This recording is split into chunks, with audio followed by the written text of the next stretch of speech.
Olá pessoal, no vídeo de hoje eu pretendo mostrar, como eu disse já no vídeo anterior, quero mostrar quais foram as alterações que eu precisei fazer no modelo que eu encontrei disponibilizado pela internet da tiara. Essa tiara chama IGE. Quais foram as adaptações que eu precisei fazer nela para conseguir imprimir na nossa impressora. Nossa, que eu digo, é a impressora do curso de engenharia computacional, uma impressora do modelo Ultimaker To Go, tá? A tiara, gente, ela é uma parte de um protetor facial que do inglês é denominado como Face Shield, tá?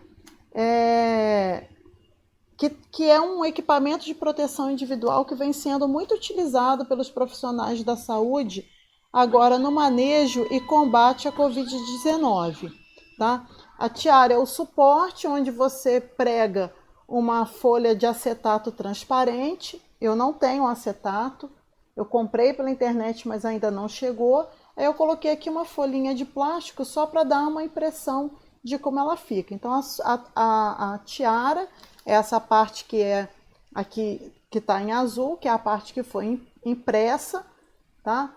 Aí a gente adapta nela uma folha de acetato, aqui é uma folha de plástico, e essa tiara vai na cabeça do usuário e com um elástico, né, ele faz o fecho aqui atrás.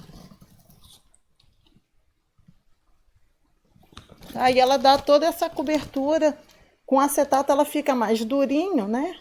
Ganha uma curvatura, não deve ficar tão próximo do nariz, mas ela dá toda essa cobertura de proteção para o profissional. Vamos agora para o passo a passo da modificação da tiara IGE para impressão na impressora Ultimaker To Go. Como eu já expliquei, a peça original da tiara, que foi disponibilizada na internet através do canal 3D Geek Show, é maior do que a nossa mesa de impressão. Por isso, eu preciso dividir a peça em pedaços. Se eu corto em pedaços, eu tenho que pensar em como eu vou fazer a união deles. Nesse caso, eu uso duas estratégias. A primeira é a de solda, que nada mais é do que a utilização de um adesivo eficiente para o material impresso, no caso, o plástico PLA. Correndo o risco de fazer propaganda, o adesivo que eu utilizo é a Supercola que todo mundo conhece e tem em casa, da marca que eu não vou falar. Essa Supercola funciona relativamente bem em regiões da peça com pouca ou nenhuma flexibilidade. Nos arcos, ela não vai funcionar, porque, como vocês vão perceber depois da peça impressa, eles são bem flexíveis, e aí a adesão pode não suportar, por exemplo, o esforço que se faz na hora de encaixar a tiara na testa. Na verdade, eu até fiz esse teste para verificar. Então, na partição dos arcos, eu opto por criar um suporte de maneira a emendar as partes.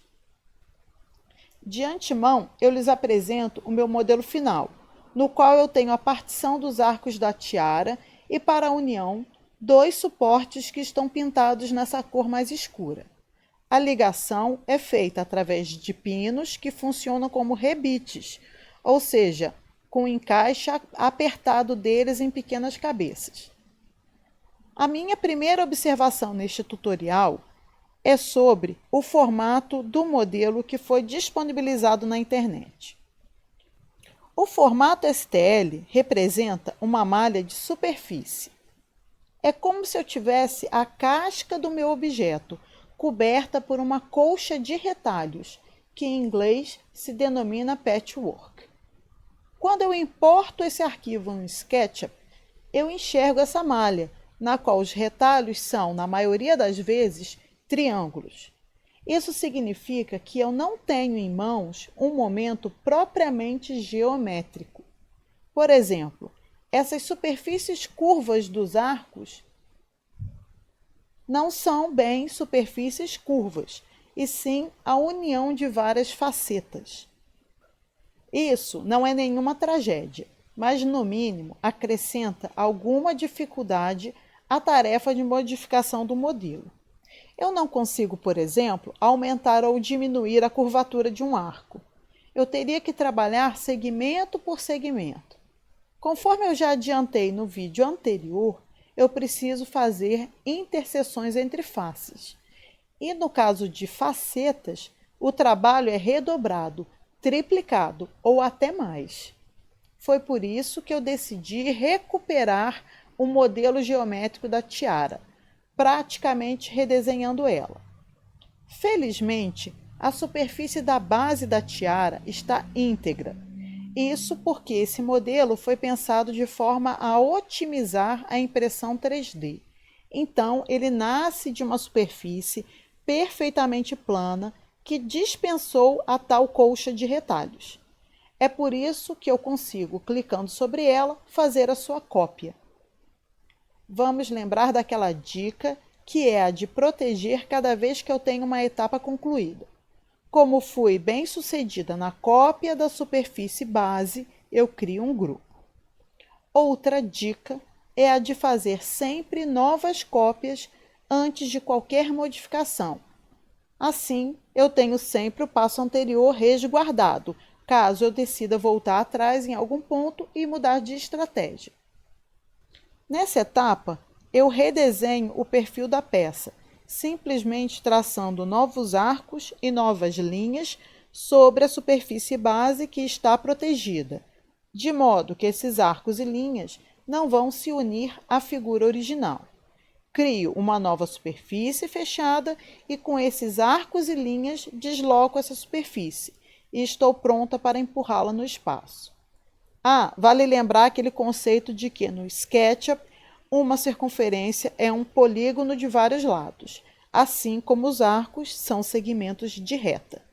Para aumentar a precisão da peça, pensando nas interseções e cortes que serão feitos adiante, eu configuro os arcos para que eles tenham 24 lados, o dobro do padrão do SketchUp.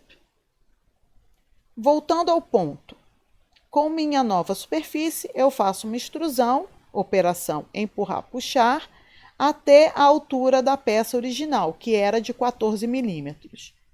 Agora eu tenho um modelo propriamente geométrico, suscetível às modificações que pretendo fazer. Inicio com os pinos. Lembrando que não adianta, sobre uma superfície curva, eu tentar desenhar um retângulo, que é uma figura plana. Para quem não viu ainda meu vídeo anterior, eu recomendo que vá lá e o assista. O segredo é criar uma outra peça para os pinos, que aqui estão representados por esses tubos de seção quadrada, que são posicionados e unidos ao outro objeto através da técnica de interseção entre faces de modelo. Fazendo limpezas, eu tenho pinos que ficam anexados ao meu outro objeto. Eu preciso empurrar e ajustar o comprimento deles, que é de 7 milímetros. No arco interior, eu só preciso de 2 pinos para a junção dos suportes que serão criados. Já no arco exterior, além dos 2 pinos para o encaixe, eu preciso de mais 2 pinos para segurar o escudo, a folha de acetato. Eu crio agora os suportes, sendo que eles têm que se encaixar bem nos arcos originais. A concavidade do suporte tem que casar com a convexidade do arco. Em outras palavras, um é o negativo do outro. Eu consigo isso basicamente copiando cada arco e fazendo um offset, que é um comando que cria curvas paralelas, afastando uma da outra de uma determinada espessura. Eu mantenho a espessura de 3 milímetros, que foi a que eu usei até agora no restante da peça. Quando eu copio o arco para fazer o negativo do suporte, ele vem inteiro, na forma de uma semicircunferência. Entretanto, meu suporte não precisa ter esse comprimento todo. Por isso, eu faço um corte escolhendo um ângulo de 90 graus, ou seja, a partir da linha média, 45 graus para a direita e 45 graus para a esquerda. Esses suportes precisam ter furos, através dos quais vão passar os pinos que foram criados nos arcos. Para furar, eu utilizo novamente a técnica de interseção de faces. Faço praticamente da mesma forma que eu criei os pinos. Gero um novo objeto no formato de um tubo, agora com uma espessura um pouco maior, de 5 milímetros. Posiciono, uso a interseção e finalmente limpo a peça, criando os furos, tal como apresentado no vídeo anterior. A dificuldade para fazer isso ao vivo no tutorial é porque fica um pouco demorado. Para desenhar com precisão, de modo que os furos se encaixem nos pinos, eu preciso utilizar guias e fazer marcações. Nesta demonstração, eu procuro ser apenas um pouco mais prática.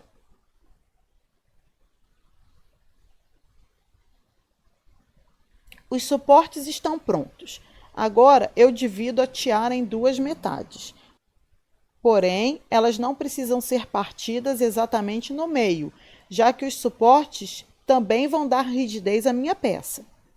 Sendo assim, eu posso economizar um pouco nos arcos.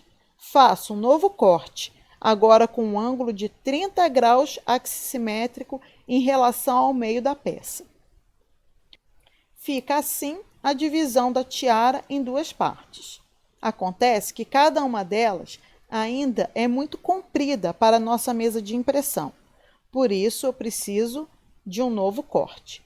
Se anteriormente eu dividi a peça em dois lados, direito e esquerdo, agora eu vou dividi-la em frontal e posterior. Crio um plano vertical e, novamente, utilizo a técnica de interseção entre faces.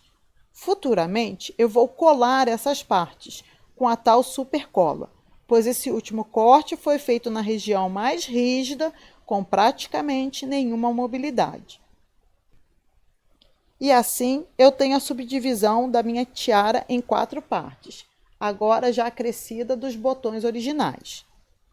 Para finalizar, eu crio as cabeças dos rebites. Se os pinos têm 4 milímetros de espessura, as cabeças precisam de uma pequena folga para se encaixarem, já que a impressão sempre apresenta um pequeno desvio de dimensões. Uma coisa é o desenho, outra coisa é a fabricação, certo? É preciso uma pequena folga para garantir o encaixe, mas não pode ficar frouxo. O encaixe tem que ser apertado. Eu testei com 4,3 milímetros o furo nas cabeças e foi o suficiente. Resta fazer um planejamento da minha mesa de impressão, que tem 12 por 12 centímetros. Como eu não desejo encostar nas bordas da mesa, até porque eu tenho os grampos que prendem a mesa de vidro na base de alumínio, eu elaborei um plano de 11 por 11 centímetros. Já deixo as peças rotacionadas para caberem. Vou precisar imprimir de 2 vezes.